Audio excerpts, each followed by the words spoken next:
تو کیا یہ اسے صحیح اور غلط کا فرق سمجھا سکے گا؟ وہ خاتون نادم ہو کر سر جھکا گئی۔ ہم کیا کریں ڈاکٹر، ہماری تو ایک زندگی ہے، ہر وقت بچوں کے سر پر تو نہیں بیٹھ سکتے نا، 100 کام ہوتے ہیں۔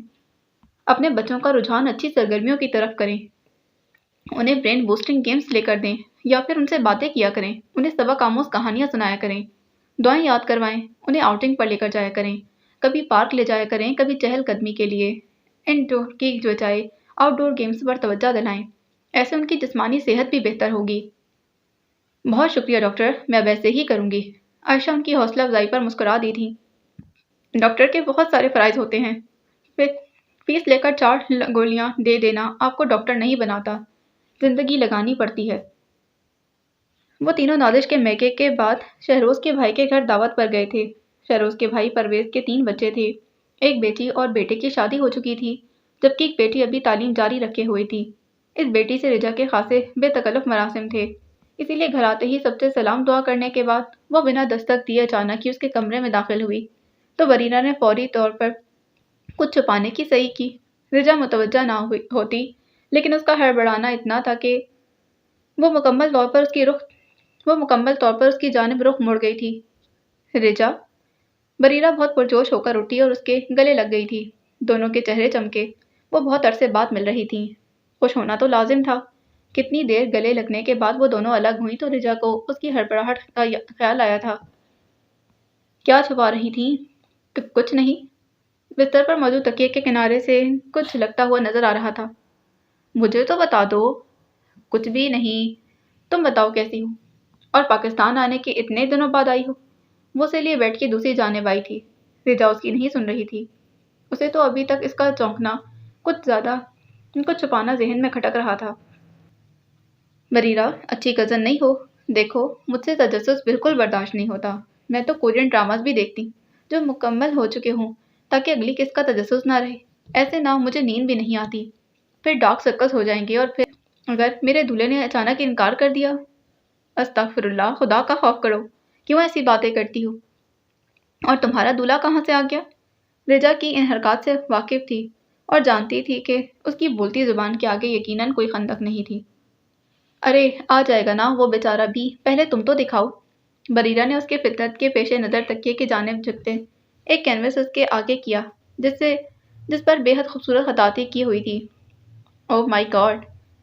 گہرے سیاہ رنگ پر سنہرے رنگ سے اتنی نفاست سے الحمدللہ لکھا ہوا تھا کہ رجا مسمرائز ہوئی۔ ساتھ ہی کینوس پر جگہ جگہ سنہری جروکے بھی لگائے گئے تھے، زیر زبر پیش الگ ہی نظارہ پیش کر رہے تھے۔ شاندار! تم اتنی اچھی خطاطی کرتی ہو بریرہ! وہ خوشی کے مارے صدمے سے بول ہی نہ سکی۔ کہ میں نے نہیں کی؟ اس نے فوری انکار کیا۔ جھوٹ مت بولو، اس پر تمہارے دستخط ہیں۔ وہ ایک کنارے پر موجود اس کے دستخط دیکھ چکی تھی۔ بریرہ یوں ہو گئی جیسے چوری پکڑی گئی ہو۔ اللہ کو مانو لڑکی، اتنی خوبصورت خطاطی چھپا رہی ہو، پھر اقرار بھی نہیں کر رہی۔ میں نے تو سنا ہے کہ آرٹسٹ اپنے نام کو لے کر بہت ٹچی ہوتے ہیں، کوئی ان کا موازنہ کسی سے کر دے تو سخت ناپسند کرتے ہیں۔ تم اکلوتا پیس ہو۔ اس نے بریرہ کے سر پر چپت لگائی، پھر پینٹنگ ہاتھ میں تھامے باہر کو جانے لگی۔ جب بریرہ نے اس کا راستہ روکا، کہاں؟ سب کو دکھانے جا رہی ہوں۔ کوئی ضرورت نہیں۔ بریرہ نے وہ ہاتھ میں آنے والا کینوس اس کے ہاتھ سے لے لیا تھا۔ تم نے دکھایا تو نہیں نا؟ رجا نے اندازہ لگایا۔ نہیں۔ تو پھر مجھے دکھانے دو پلیز۔ گھر میں کسی کو نہیں معلوم کہ میں کیلیگرافی کرتی ہوں۔ کیا؟ وہ صدمہ ہی تو لے گئی تھی۔ کیوں؟ ان سب کو یہ بیکار لگتا ہے، وقت کا ضیاع۔ بریرہ اداس ہوئی۔ مگر اتنی اچھی ہابی وقت تو برباد نہیں کرتی۔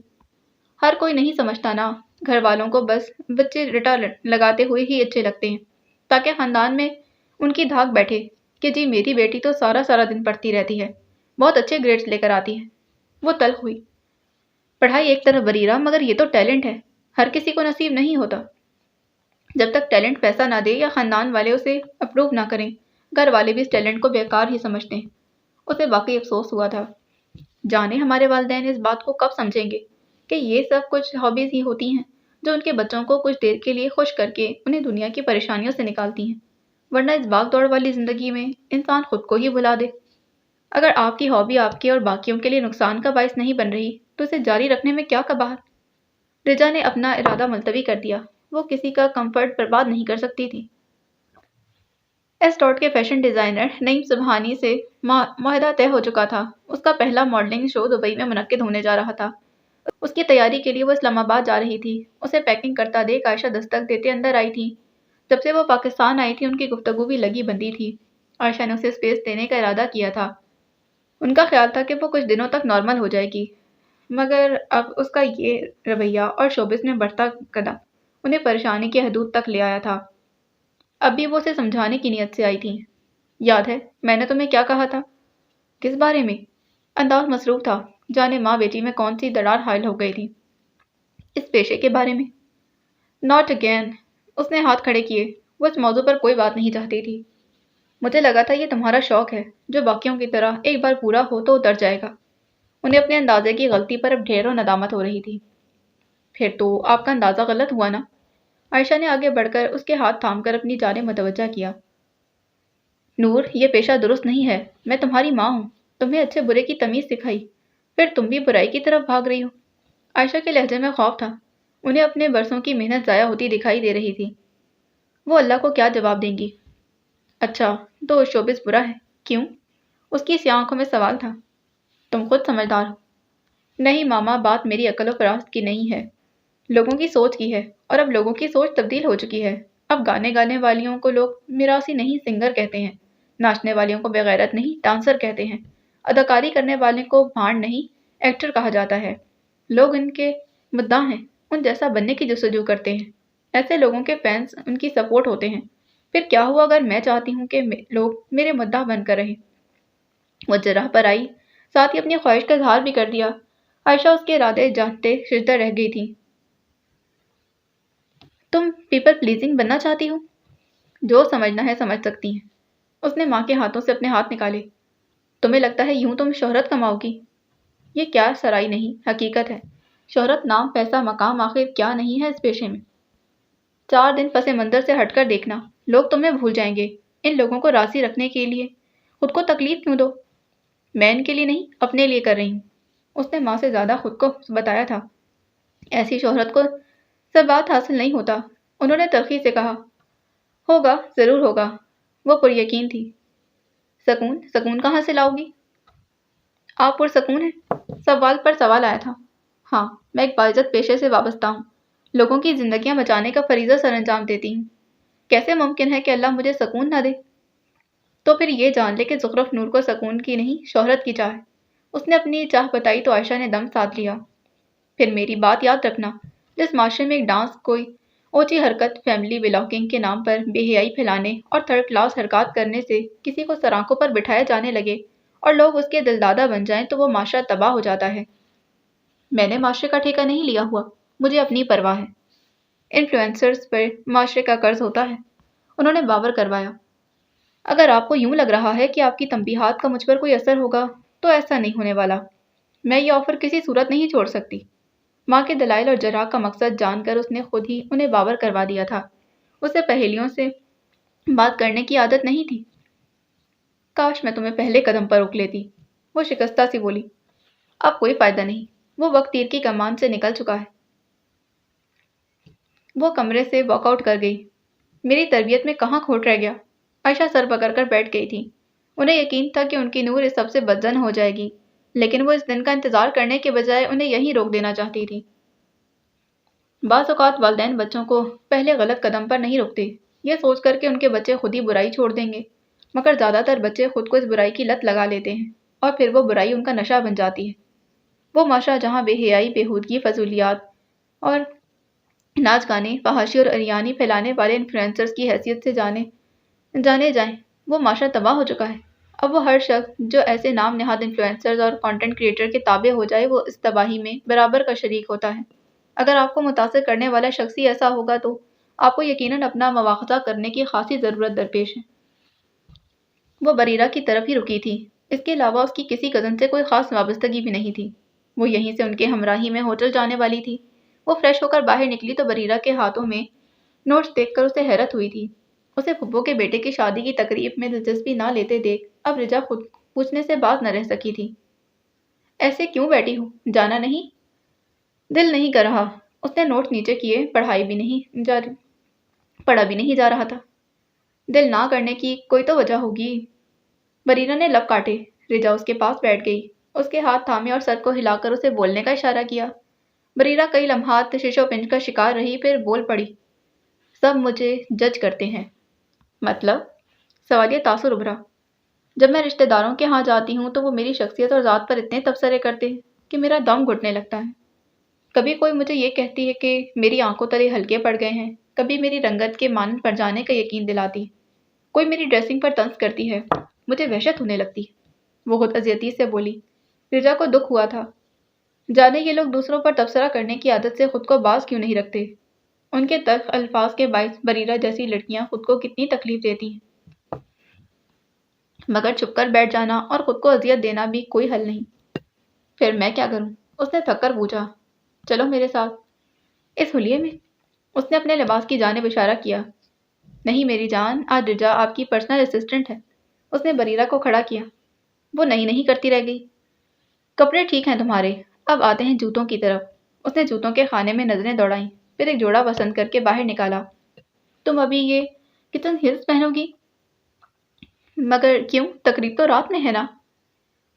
بیوقوف لڑکی، چپ کر جاؤ، پہنو اسے۔ اس نے ہیلز اس کے پیروں کے پاس کی تو بریرہ نے پہن لی تھی۔ بیٹھو یہاں۔ اسے ڈریسنگ مرر کے سامنے اسٹول پر بٹھاتے اس نے بریرہ کے چہرے کے حساب سے ایک خوبصورت ہیئر اسٹائل بنایا تھا، پھر اس کے چہرے کی طرف توجہ دی، چہرے پر ہلکا سا کلینزر لگا کر نو میک اپ لک دی تھی۔ لپ گلاس لگا کر پرفیکٹ کہا تو وہ حیرت زدہ سے اسے دیکھنے لگی۔ اسے تو لگا رجا میک اپ ایکسپرٹ ہوگی اور اس کے تمام عیب میک اپ کی تہ میں چھپا دے گی، مگر یہاں تو معاملہ ہی الٹ نکلا۔ مگر ہلکے تو ابھی بھی عیاں ہو رہے ہیں۔ یہ ایکنی کا نشان؟ اس نے اپنے دائیں گال کی طرف اشارہ کیا تھا۔ وہ تذبذب کا شکار ہوئی۔ اس نے رجا پر سوالیہ نظر ڈالی اور اس کے جذبات سمجھ گئی۔ یہ نیچرل ہے، یہ ہلکے کے نشانات اور چہرے کے زاویے، یہ نئے نقش سب قدرتی ہیں۔ ہاں کہیں نہ کہیں دھبوں میں ہمارا بھی قصور ہوتا ہے، مگر اس کا یہ مطلب نہیں ہوتا کہ ہم کمپلیکس کا شکار ہو جائیں۔ ہمیں خود کو اون کرنا ہوگا۔ جب تک ہم خود کو قبول نہیں کرتے، ہم دوسروں کو قائل نہیں کر سکتے کہ وہ بھی ہمیں یوں ہی قبول کرے۔ اسے تو ابھی تک سرجری سے ڈمپل دلوانے پر افسوس ہو رہا تھا۔ ضروری نہیں ہوتا کہ اگر آپ کو کوئی فیچر پسند ہے تو آپ اسے اپنے چہرے کی زینت بنانے کی تگدو میں جٹ جائیں۔ ہم جیسے ہیں ہمیں ویسے ہی خود کو منوانا چاہیے۔ بریرہ نے ستائش سے اسے دیکھا۔ تم کتنی سمجھدار ہو رجا۔ وہ تعریفی کلمات پر جھینپ گئی تھی۔ اچھا بس، کسی تعریف کی ضرورت نہیں۔ اس کا چہرہ سرخ ہونے لگا۔ چلو اب مجھے بھی تیار ہونے دو، پھر پھپھو کی طرف بھی جانا ہے۔ کیا مطلب؟ ہم تو شام میں سیدھا ہوٹل نہیں جائیں گے؟ نہیں بریرہ، ہم ابھی پھپھو کے گھر جائیں گے۔